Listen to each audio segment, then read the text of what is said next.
Hello, and welcome to Down the Hobbit Hole Blog's recap of everything you need to know before Doctor Strange Multiverse of Madness. I'm the Unicorn, and I'll tell you everything you need to know in 6 minutes or less. Alright, first up, let's meet our characters.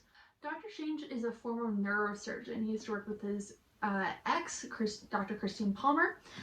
He became a sorcerer after disabling his hands in a car crash. And he was Sorcerer Supreme prior to being blipped by Thanos when Thanos blipped half the world, or half of all life in the universe. We last saw him in Spider-Man No Way Home with Peter Parker, who he helped everyone forget who Peter Parker was, keeping the identity of Spider-Man a secret. Then our next most important character, we have Wanda Maximoff, otherwise known as the Scarlet Witch. Wanda grew up in Sokovia, which is a European country. She was orphaned at a young age with her brother Pietro, her twin brother. After working with Hydra, she became an Avenger and started dating Vision. Ultimately had to kill Vision because of the Mind Stone in his forehead. Last time we saw her, she was blipped, and she enslaved an entire town to just live out her perfect sitcom reality with her family. We then have America Chavez, which is a new character in this movie, so you'll learn a little bit about her once you're in the theater. But the most important thing you need to know about her going in is that she's young and that she jumps through star-shaped portals throughout the multiverse. She can jump into any multiverse she wants. We also have Dr. Christine Palmer, as I mentioned. She's Doctor Strange's ex. She and Strange broke up at the end of Doctor Strange when he went off to go fight and save the world, leaving her behind. We then have Mordo, who is most often referred to as Mordo. He's a fellow sorcerer of Doctor Strange who was jealous of Strange because Strange became a sorcerer really quickly. And he set off, prior to this movie, between the first Doctor Strange and the second Doctor Strange, he set off and on a quest to get rid of all the sorcerers. We don't know much about what happened. Finally, in characters you have to know, we also have Wong, who is Strange's close friend.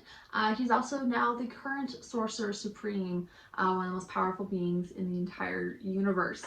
So now let's get into the timeline a little bit of the previous movies that have come before this one. Ideally, you'd see them all. However, there's so many movies. This is the 28th MCU movie, so it's totally understandable if you haven't caught up in a little bit. I'll walk you through the story beats that you have to know going into this movie, just as a little refresh if you've already seen the movies, or if you missed one, I can fill you in on what you missed. First up, we have Doctor Strange 1. Arrogant neurosurgeon Doctor Strange gets in a car accident and suffers from some hand injuries. Trying to heal his hands, he goes to Hermitage, which is a magical fortress, to study sorcery, which then he becomes adept at after getting over his own ego. He's very arrogant at the beginning of that movie. He saves the world, and then he becomes Sorcerer Supreme and begins guarding the Infinity Stone that controls time. Next up, we have the two movie combo, Infinity War and Endgame. Both very important movies at this point in the MCU. If you haven't watched them, I would highly recommend checking them out. Fantastic movies, super fun and sad and all the emotions. But if you haven't seen them in a little bit or you're not into watching them, that's really fine. Let me tell you what you missed. A giant purple alien named Thanos wants the Infinity Stones to wipe out half of all life in the universe. Despite the Avengers trying to stop him, they fail, unfortunately. In the process of failing, Doctor Strange gives Thanos the Time Stone that I previously mentioned that he was guarding over.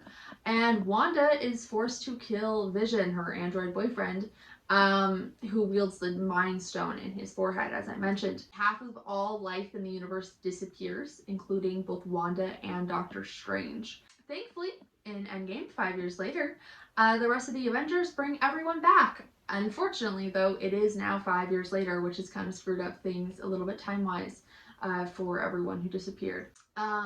In this gap between the 5 years where Strange disappeared and came back, Wong has now become Sorcerer Supreme, and Wanda is just still very alone with her twin brother dead, her parents dead, her boyfriend dead.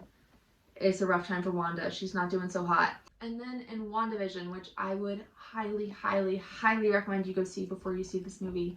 It's on Disney Plus. It's 9 episodes. It's roughly clocks in at about 6.5 hours. That is a really important story for what we see in Doctor Strange Multiverse of Madness. So if you haven't seen it, I'd recommend it, but if you're not up for it or you just have seen it but haven't seen it in a while, let me fill you on in. In Wanda's grief, because no one thought, oh, we should maybe go check on Wanda after she killed her boyfriend and then just reappeared 5 years later. No one thought that. So in her grief, she takes a town in New Jersey called Westview hostage, and she makes them all live out her perfect little sitcom life. But before it all goes bad, she lives with her magically created boyfriend Vision, who she had to kill, and they have two boys, Tommy and Billy, who are magical themselves, and they quickly age up to be 10-year-olds. At the end of that series, we see Wanda letting everyone go. However, our end credit scene clues us in to Wanda having the Darkhold, which is a dark magic book that corrupts the person who reads it. So we know that she's not doing so hot in this movie. Finally, a movie you don't really have to see, but just as like a little catch you up in case you haven't seen it, Spider-Man No Way Home. Doctor Strange, as I previously mentioned, helps the world forget who Peter Parker is in order to conceal Spider-Man's identity. However, there's only one line mentioning it. It's not super important to this movie. You will be totally okay if you don't go see No Way Home before this. Anyway, I hope that this video helped you prepare for Doctor Strange, the Multiverse of Madness. It is a fun ride. It is insane.